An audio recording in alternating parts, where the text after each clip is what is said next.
So somebody had commented that you can't learn from your enemies, that you can't learn from people that you don't like. I disagree. I believe that you can learn from anybody. Just like you can learn from an adult, you can learn from a child. Just like you can learn from an elder in the church, you can learn from a newborn believer. You can learn from the righteous, the unrighteous. You don't have to like someone to learn from them.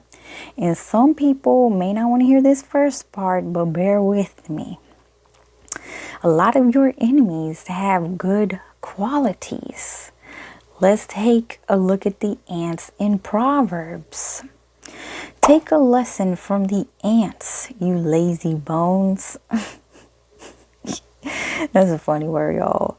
You old lazy bones. It's the thuggish, ruggish bone. Y'all, I'm sorry. Take a lesson from the ants, you lazy bones. Learn from their ways and become wise. Though they have no prince or governor or ruler to make them work, they labor hard all summer gathering food for the winter.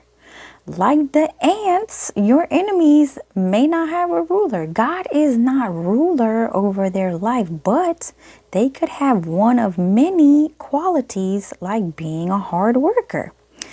But they happen to be a raging narcissist. Maybe you struggle at working hard. You can, excuse me, y'all. You can still learn what makes them a hard worker and put it into practice. Or they have a good quality, but they use it for evil. Maybe they're good at communicating, but they use their communication skills to control, manipulate, deceive. You can learn from them how to sharpen your communication skills for good, to help others, to glorify the Lord. And a good way to learn from others is to observe them. The opposite of observing is to overlook, to not pay attention. There are familiar spirits that have not overlooked you. They have paid very close attention to you your entire life, getting familiar with how you think, how you react to things, your personality, your likes, your dislikes. Your enemies, too, have paid very close attention to you, studying your every move. They have also received intel from familiar spirits about you. But when you are reborn of the Spirit, those familiar spirits aren't so familiar with you anymore because you are now a new creation. So monitoring spirits will be sent your way to monitor you. They need to gather new information about you. They can work through animals, dreams, people. Why? To distract you, to hinder or stop your purpose in life. The devil cannot have you walking in purpose. He can't have that. These monitoring spirits need to collect new data to develop strategies and plans to take you down. They are always watching. I'm always watching, Wazowski. Always watching. Then they pop up to check your temperature, okay? To see if you're lonely in the valley. To see if you are losing faith in the desert. To see if you are afraid of the storm. If you are weak, then they pounce. If you are strong, then they retreat until the next opportunity. Again, we learn from others by observing them. And we should observe them not to sabotage or compete with them, but to learn, okay? To be a better person, put their good qualities into practice and expose the bad. Also, observe your enemies, okay? To learn from them. Take the good, expose the bad, and observe them to know them, okay? To know who they are, to know thy enemy. Sun Tzu said, y'all, I'm sorry, let me pull that up. Okay. If you know your enemy and yourself, you need not fear the result of 100 battles. If you know yourself but not the enemy, for every victory gained, you will also suffer a defeat. If you know neither the enemy nor yourself, you will succumb in every battle. Before you observe the enemy, you need to observe yourself, okay? Are you conducting yourself like a child of God? If not, find out ways and work on ways to better yourself, okay? In order for you to know your enemy, you must first know who you are. And the only way that can be done is if you know God, all right? You have to lose your life to find it. He holds who you are in his hands, okay? Learn from Jesus by observing him and then putting his behaviors into practice. Practice, okay? You observe a thing, okay? You observe a person. You observe Jesus, okay? Then you mimic his behavior and put it into practice. You feel me? Okay, so observe thy enemy by simply listening and watching. Okay, it's that simple. Like interrogators will leave the suspect in the interrogation room for a while before they even start the interrogation process. Not because they're busy, but to observe. They're watching them sweat, seeing if they have any nervous tics when the y'all.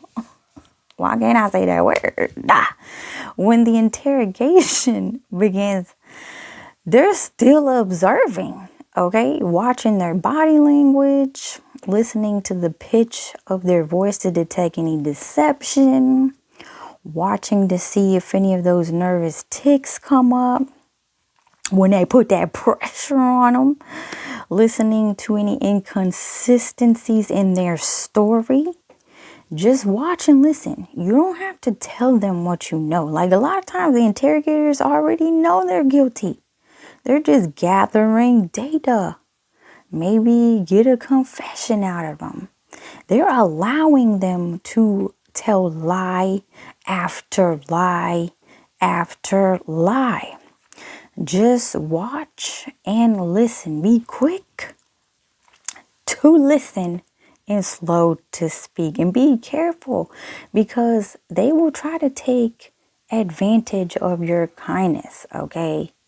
Switch up their story, okay? Twist the story because they want to get back in your life to destroy you. They'll pretend that they want to reconcile, but it's really to destroy you, okay? Just listen and watch, okay? They'll show their hand, okay? Like, have you ever heard them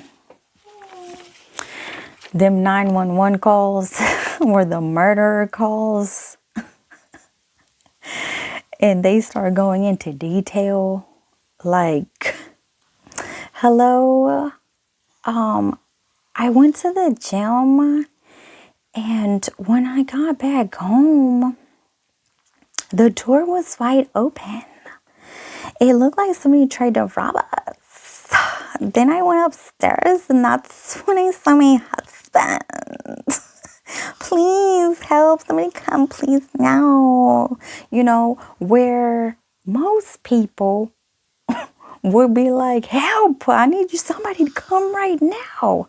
My husband's been shot. Please hurry, please come quickly. You know what I'm saying? They're not going into detail.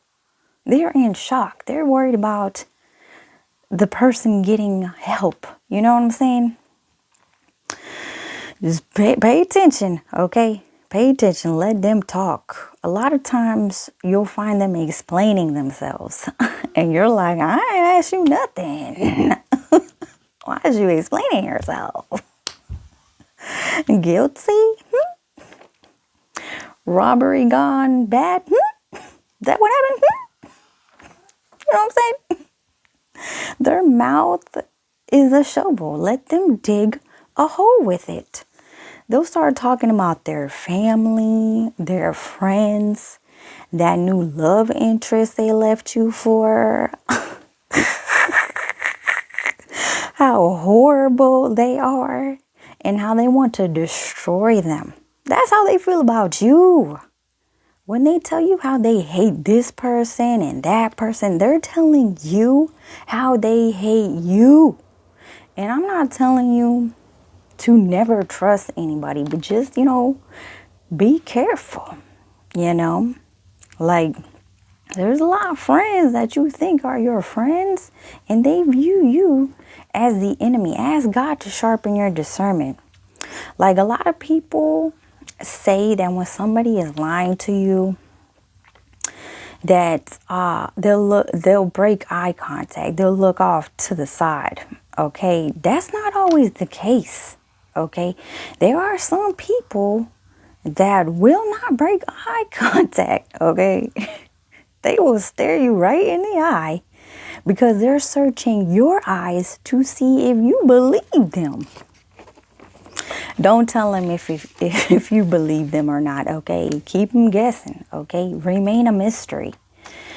The more you talk, the more you show them, the more ammunition you're giving them, okay?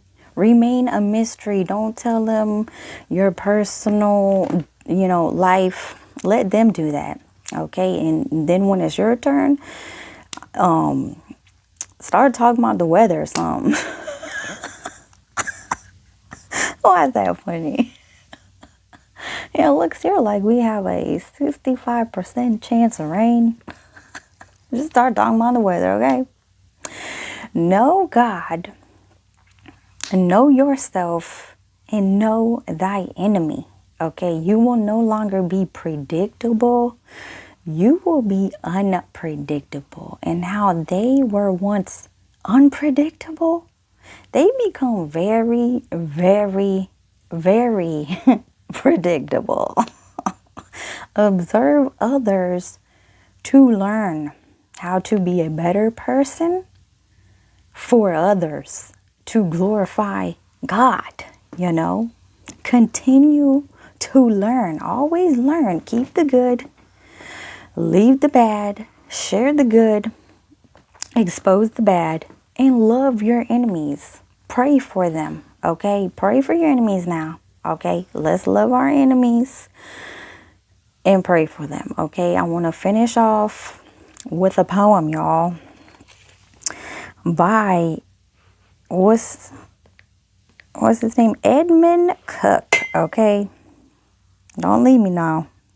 Hold on, y'all. Okay.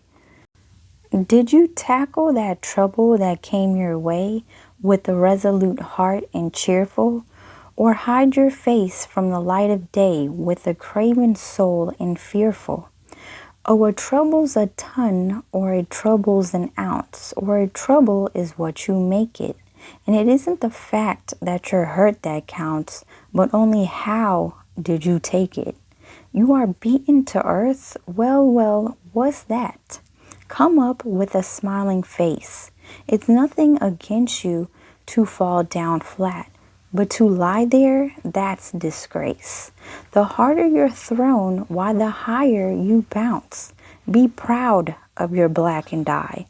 It isn't the fact that you're licked that counts. It's how did you fight and why? And though you be done to the death, what then? If you battled the best you could, if you played your part in the world of men, why the critic will call it good. Death comes with a crawl or comes with a pounce, and whether he's slow or spry, it isn't the fact that you're dead that counts, but only how did you die. Okay, so yeah, I hope that this bless you. I love y'all. Continue to keep learning. Always learn, okay? You can learn from your enemies as well. Pray for them. Love them. And I love y'all. Jesus loves you too. Good night.